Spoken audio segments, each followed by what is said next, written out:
Latest chika, Donnie Pangilinan, Bel Mariano, kinagiligan ng sweetness. Ibinida ni Donnie ay kitang-kita na palagi silang naka-holding hands.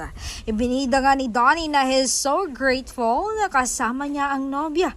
Siyempre, super smile rin si Donnie lalo na't katabi si Bel. Chika naman ang kanilang mga fanay, obvious ang sobrang pagmamahalan ni Donnie Pangilinan, Bel Mariano na halos hindi nga raw mapaghiwalay ang magkasintahan. At sabi pa nga ng iba, kahit 6 years nang magkasintahan ay parang nasa honeymoon stage pa rin sila sa tuwing magkasama.